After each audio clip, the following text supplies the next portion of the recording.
This is Mason Turner with the Americans in Wartime Museum. Today's date is July 13th, 2024, and I'm conducting an interview with Cheryl Gilligan in Sterling, Virginia. So, Cheryl, would you mind telling me where you're born, where you grew up? So I was born in Lackawanna, New York. So my dad was in the Army, so we moved around quite a bit. But home is Western New York, near Buffalo and near Rochester. Each of my parents grew up in small towns in that area. All right. What prompted you to join the military? Well, obviously, with my dad in the Army, I think that was a big influence. When I first started applying to college, I went ahead and applied for an ROTC scholarship and just assumed that, if I got that, I would go into the Army after completion of college. Also, during my junior year of high school, we were at Fort Leavenworth, Kansas, which is where Command and General Staff College is. My dad was there. And very large military community. So there were at least 5 seniors that I knew that had just been accepted to West Point. My dad is not a grad, so I had really never heard of this before. But once they started talking about it, I thought, well, let me look into this, and I ended up applying, getting accepted there, and so really the choices came down to either ROTC at Cornell or West Point, and I decided to go to West Point, which comes with a 5-year commitment. All right. Other than your father, did you have any military veterans in your family? No, he was actually, well, I take it back. I think he had an uncle that had gone to West Point, but not anybody that I was familiar with or grew up with. I really didn't find that out till after the fact. All right. Would you mind telling me a little bit about what you did when you were in the military? So I was able to choose my specialty and branch, and I chose fuel, which petroleum. It's one of the quartermaster specialties. It's a very niche area. Not too many people know about it, but that was my first choice. I got it. I was super excited about it, and it turned out to be fabulous. It's as I said, it's a niche area. People who are not in it are not very familiar with it, but it's very involved, right? It's a supply commodity that has special storage requirements, special transportation requirements. It's critical to the battlefield, and so while I had some assignments that were not fuel related, that was the primary focus of my career, and I loved it. All right. Let's see. When did you enter the military, and how long were you in? So I entered in May of 1983. I spent 8 years on active duty. So my first assignment was in Germany. We had actually, as a dependent, I was in Germany with my parents when I was really young in Munich. And then I actually graduated high school from Wiesbaden, the DoD school system over there. So my first assignment was in Germany. That was a 3-year tour. I came back to Fort Aberdeen, Maryland, and was actually intending to get out. And that's when Desert Storm happened, the invasion of Kuwait. They put a stop loss in place. I got transferred to a unit out at Fort Hood that was deploying, and I was being embedded in the fuel section of that particular unit, and so ended up deploying to Desert Storm for 9 months, and then when I came back is when I decided to leave active duty. And originally I was just going to resign, move off, do civilian things. And someone in my office who was a reservist had suggested that even if I didn't want to use it, I should retain my commission as a reservist. And so I went ahead and did that. A couple years later, in my civilian job, one of my customers was actually a reservist in a unit at Fort Belvoir, and he recruited me to join that unit.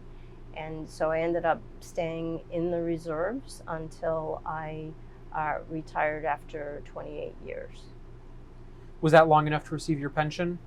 Yes. So as a reservist, you hit you're eligible for a reserve pension at 20 years, and so 28 years, yes. Although as a reservist, you don't actually start drawing till 60, but it's still a nice thing to have. Do you remember what unit you were assigned to when you were in Kuwait and Iraq for Desert Storm? So it was the 13th Material Management. No, it was the 13th COSCOM, Core Support Command. And now I'm going to blank on the actual numerical designation of the Material Management Command. And we were co-located and worked with the 1st Core Support Command, which was under the 18th Airborne Corps. And so a little hard to explain if you're not a logistics person, but the bulk of supplies are handled by a system, right? And the Army was in the middle of transitioning from one to the other, and each of the centers managed a different system, so they had to deploy both of them. Fuel is the one area which has never been automated. So our fuel sections fuse together. So we worked with the other fuel officers out of the 18th Airborne Corps. So it was really a combined operational cell. Seems like quite a complex task you had there. Were there any particular difficulties you had during that? So let's see. So interestingly, I think I didn't actually run fuel in that particular. So your fuel specialty, you actually are also responsible for water delivery, and in that particular operation, you're in the desert. Water becomes a hugely important commodity, and so our cell handled both water and fuel, and I ended up managing bottled water delivery for the entire. It was really for the theater, and so in that particular instance, you're dealing with contractors, and so it was kind of an odd assignment. I teamed up with a military contracting officer. We worked very closely with local vendors, local Saudi companies, and we really spent the whole time dealing directly with the transportation, the commercial truckers that were delivering the water out to various units. The story I like is that we had to go up towards the border between Saudi and Iraq to kind of coordinate deliveries up in that area, and we went to a small town. We met our representative there, and we went into a restaurant to have lunch. And so we're all in uniform. We're there with our civilian contractor counterparts, and we're having lunch there. And all these young kids come running into the restaurant and then stop at the door, and you could see the shock on their face. And I assumed it was because they hadn't seen soldiers up there, because this was not an area with a lot of military activity, and it was because women were not allowed in that restaurant. This was the first time they had ever seen a woman eating at the restaurant. So they had obviously made, they had obviously bent their own protocols pretty sufficiently to allow me to, participate. Were you able to keep in touch with people back home while you were in theater? Yeah, I mean, that was a long time ago, right? So it was really primarily male. But every now and then you could get access to a telephone. Not so much where I was, but because we had to, we were one of the few groups that actually had a civilian truck, again because we had to get out and see various contacts. So every now and then I would get somewhere that had a phone, and I would be able to call back home, which was kind of a nice benefit. Did you have very many opportunities for recreation while you were there, or were you pretty busy with work? Let's see. Not really recreation. We did get so the R&R that we got, it was after the war had concluded, and we were all just kind of hanging around waiting to get redeployed. They had a cruise ship that was anchored off of Bahrain, and so alcohol's forbidden over there. So they had this cruise ship anchored off of Bahrain, and that's where they would send people to for, I can't remember, maybe it was like 4 days or something.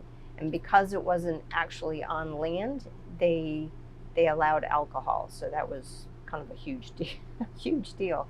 So I think that was the extent of R&R, or recreational activity. And then, were you in theater for the entirety of Desert Storm? Yes. We got there, I think the invasion was in August. We landed a month later in September, and we left 9 months later. All right. Did you receive any medals or awards during your time in service? I can't even remember that far back to that one. For my second deployment as a reservist, which was to Operation Iraqi Freedom, I did get a Bronze Star for that deployment. Okay. Were there any conflicts you participated in other than Desert Storm and Iraqi Freedom? No, those were the two. Okay.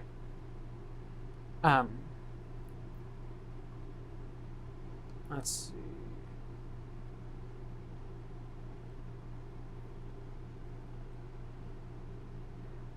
If a child, say sophomore, junior in high school, were considering the military and asked you for advice, what might you tell them? Let's see. There's obviously, in my mind, a tremendous amount of benefits to be gained from it. I mean, one of them is the fact that you're assigned to a lot of different places, and the chance to interact, to live in different parts of the U.S., to ideally live overseas, to meet people outside of your own hometown is huge, right? Because it really just expands your understanding of perspectives. You meet a lot of different people, all races and ethnicities and religions, and it just expands kind of your view of the world. So that to me was a huge part of it. My assignment in Germany, I traveled quite a bit. That was fabulous. That was a real highlight for me, and obviously service. That you're serving your country. You are serving something that is, as they say, right, bigger than you, outside of you. That to me is important. When I did get out of when I did get off of active duty, I went to I became a DoD contractor, and in my mind, it just allowed me to continue that service, just in a very different capacity. If you do go active duty, the downside also happens to be that you move quite a bit, right? And so, as a child, we were moving every 3 years. New school, had to make new friends, and as an adult, same thing, right? But the Army also has really built-in support systems to it. When you move to a new unit, there's a community of like-minded individuals, and you're not on your own. So there are pluses and minuses to it. All right, so because these interviews are stored digitally, there's the ability for someone 100 years in the future to watch this. If someone were to watch this 100 years from now, what would you like them to know about your service? I'm sure there's something profound I could say, but what I actually want to touch on, because to me it was the highlight of my career, was when I deployed to Operation Iraqi Freedom. So I mentioned that my specialty is fuel, and at the time in the Quartermaster Corps, in the fuel world, what I viewed as the pinnacle of what you could be doing was serving at a group level. It's a brigade level unit. It's a brigade level command, and almost the same thing as Desert Storm, right? I was in a reserve unit at Fort Belvoir, and the group, which is located in Pennsylvania, was getting deployed. They were trying to fill slots. The person who was commanding at the time had worked with me before and kind of plucked me out of my other unit to serve. And when the commander deployed with a small cell, I had the opportunity to serve as the acting commander in the rear, which I never would have dreamed of having that opportunity. And then in turn, a year later, I rotated into theater, heading up that same command cell. And so nobody wants to be away from home. It is a combat environment, but I could not have imagined professionally a better assignment. We essentially managed fuel throughout the theater, and so there were millions of gallons going into the theater every day from multiple supply routes, multiple countries, over multiple borders, and it was probably the most fascinating assignment I could have imagined. So to me, that was absolutely the highlight of my professional career. It was an amazing opportunity to be able to do that as I got close to the end of my career. All right, Cheryl. Well, thank you for speaking with us today. Just a couple questions for me. Oh, please. yeah. I want to ask a few questions if you don't mind. Sure. They popped into my head. So you got to Iraq? Was it Iraq or not Iraq? But you got into the Iraqi theater very early on after the invasion of Kuwait, correct? September-ish. Yeah, we were a month afterwards. A month afterwards. Mm-hmm. And then the invasion. So you're there to help support the ground troops. Yes. So our job was to manage supplies in the theater. Yeah. At the theater level, and so obviously my area was fuel and water, but the unit I was with, so remember Schwarzkopf talking about 5 million containers, coming into the port and it just kind of being a logistical nightmare. We were part of that effort, trying to get supplies into theater, allocated, distributed. So it was it was a pretty monumental task. Yeah. But how does your mission change or evolve from the build up prior to the ground war to the ground war starting? What changes? So, it changed pretty dramatically. Yeah. So the build up was all about, you get the supplies into theater and then you distribute them out to the divisions and the supply managers at the various divisions and combat units. And so it was really about getting things moved out, getting things allocated and distributed to that next level below theater. When the invasion, when it was time to cross the border, that's when so I was a captain at the time, and one of the majors in my unit, he and I essentially became like a two-person liaison working out of a cockpit, and little tiny old Blazer trucks, right? Yeah. Blazer SUVs. And so we headed up to the border, and we just became part of that huge convoy in the west that headed across the border, and then we embedded at one of the main logistical support areas up in Iraq, and really just at that point where it was so short, right, that the intent was we were going to be up there coordinating deliveries, and it ended so quickly that there wasn't that much to do after a while. Right. But it was interesting because that's not typically how you operate, but we were a two-person coordination cell working out of our truck.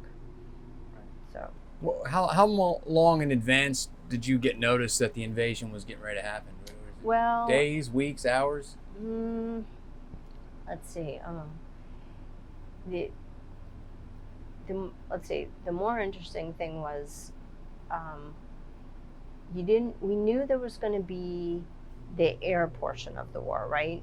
There was a lot of talk about it, and the reason we knew it was being kicked off is because that evening we were all told to take our anti-nerve gas pills, and so that was a little startling, right?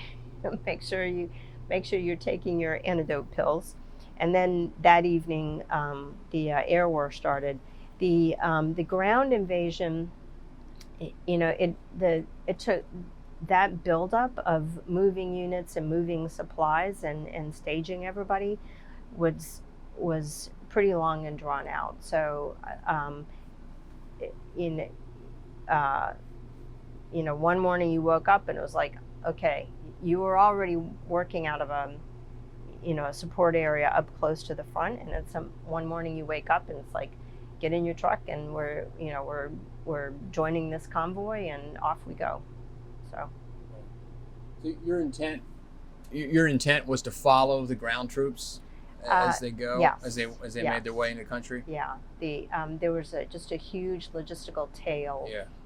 The tanks headed across the border, and then we were just this huge logistical tail on the road heading across the border. Are you in MOP gear when this is going on?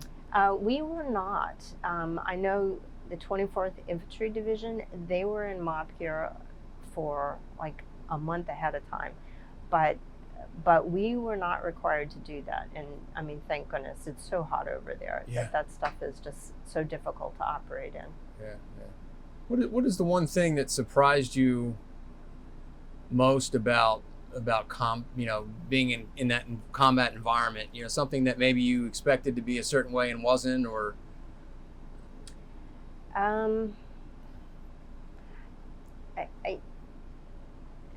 mean, obviously, wasn't, I'm not infantry. I'm not, in a tank running across the border. I think it was that, the logistical support areas, once they got set up across the border, you're essentially out in the desert somewhere, right? And at that point, we're continuing to, go up and down roads and connecting with, with various units. In fact, probably the biggest effort was the retrograde, is setting up the fuel supply points along the main routes where they were essentially, backing out of country, so that you're really, when I was being trained, you're always fighting the last war, right? So, we're learning about World War II, and very defined,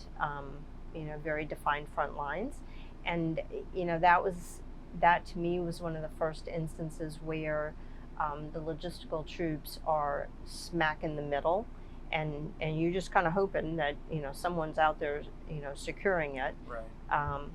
And then of course we head to Iraq and Afghanistan, and it's even less defined, right? It's a completely different combat situation. Yeah. It had been a long time since the United States had been involved in a major combat operation, between the end of Vietnam and the beginning of the Gulf War. Yeah, there's small little skirmishes and conflicts, but on a grand scale, that had been the first time in almost 2 decades. Were there any Vietnam vets hanging around that you remember that offered any sage advice, or you guys could lean on for because they'd actually been in combat and experienced that? There were really not many at that point, and I don't remember that I specifically worked with anyone who had actually been in Vietnam. When I first entered in the early 80s, obviously all of my NCOs, Right. anybody over a certain rank and a certain age, had all been drafted in the Vietnam era. By the time of Desert Storm, you really didn't have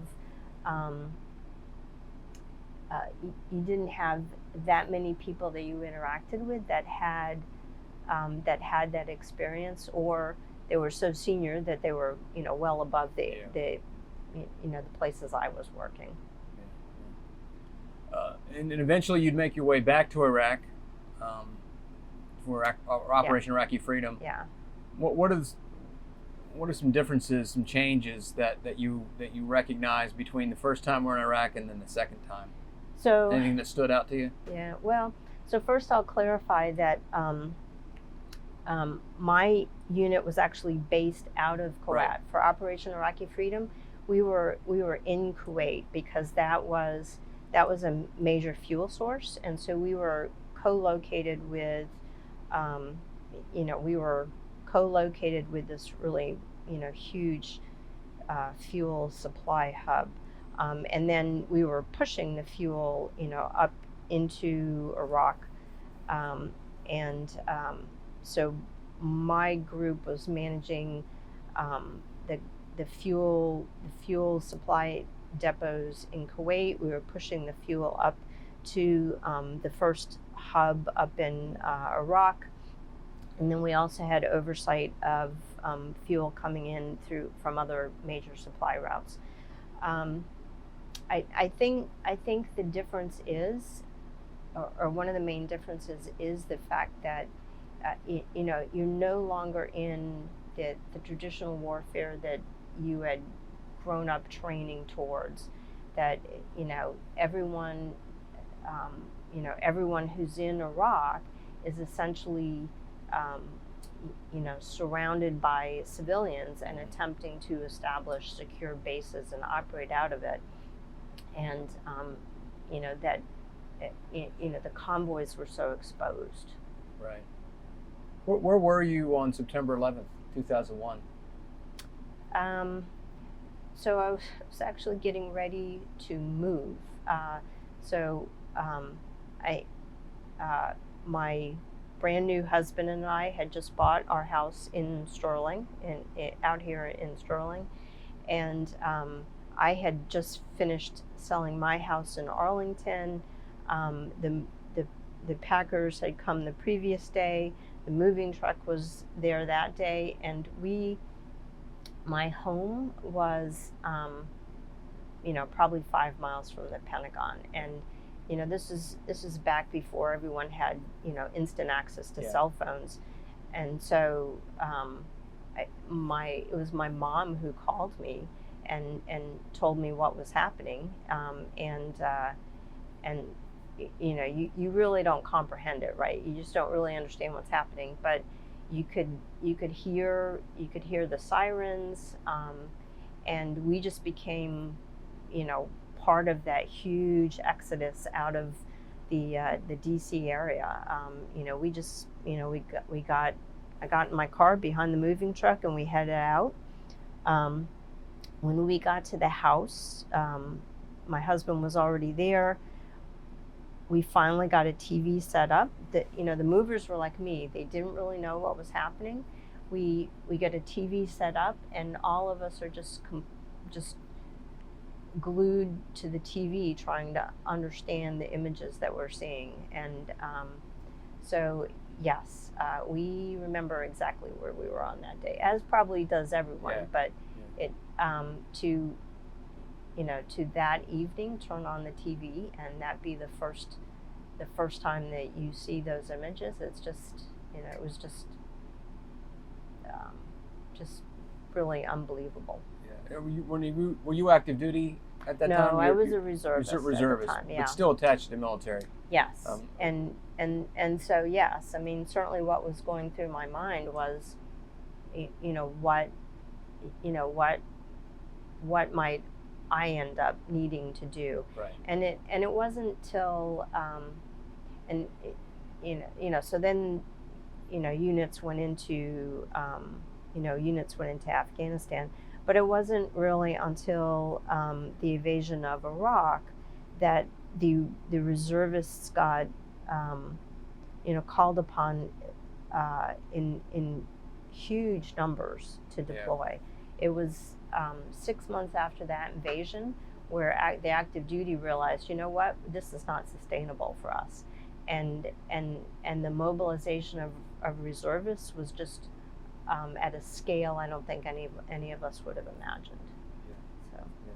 Did you recognize at the time what you were seeing on TV, what that would mean? That you would basically changes the course of history. It's been described as our generation's Pearl Harbor. Things change. You have September 10th and what happened before that, and then September 11th and everything after that. And things change. The military is now committed to 2 more wars. Was the significance of that? Did you recognize that at the time, or was I knew there was absolutely a possibility that that reservists would get called up, units would be called upon to do something, and in reality that didn't really happen until Iraq, not so much for Afghanistan. But I don't think I envisioned what that would have entailed over the next 20 years. All right, thank you so much for speaking with us today, Cheryl. Thank you, Mason.